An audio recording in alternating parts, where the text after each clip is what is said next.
I was out on the West Coast trying to make a buck, and things didn't work out. I was down on my luck. Got tired of roaming and bumming around, so I started thumbing back east towards my hometown.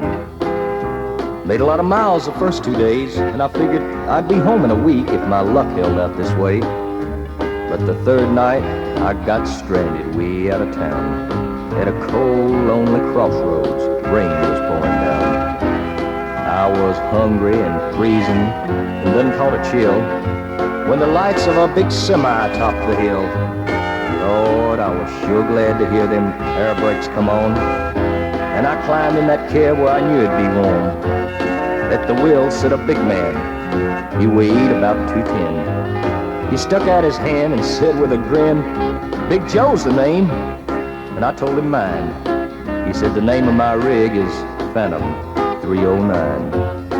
I asked him why he called his rig such a name. And he said, "Son, this old Mac can put 'em all to shame. There ain't a driver or a rig a-running any line that's seen nothing but tail lights from Phantom 309. Well, we rode and talked the better part of the night when the lights of a truck stop came in sight. He said, "I'm sorry, son, this is as far as you go, 'cause I gotta make a turn just on up the road." Well, he tossed me a dime and he pulled her in low and said, "Have yourself a hot cup on old Big Joe." When Joe and his rig roared out in the night, then nothing flat, he was clean out of sight.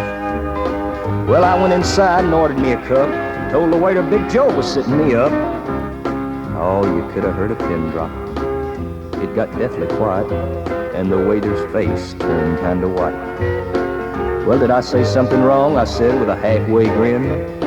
He said, "No, this happens every now and then. Every driver in here knows Big Joe. But son, let me tell you what happened about 10 years ago. At the crossroads tonight where you flagged him down, there was a busload of kids a-coming from town. They were right in the middle when Big Joe topped the hill. It could have been slaughter, but he turned his wheels.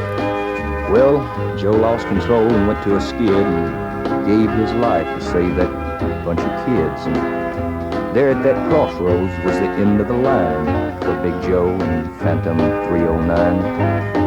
But every now and then some hiker will come by and, like you, Big Joe, give him a ride. Here, have another cup and forget about the dime. Keep it as a souvenir from Big Joe and Phantom 309.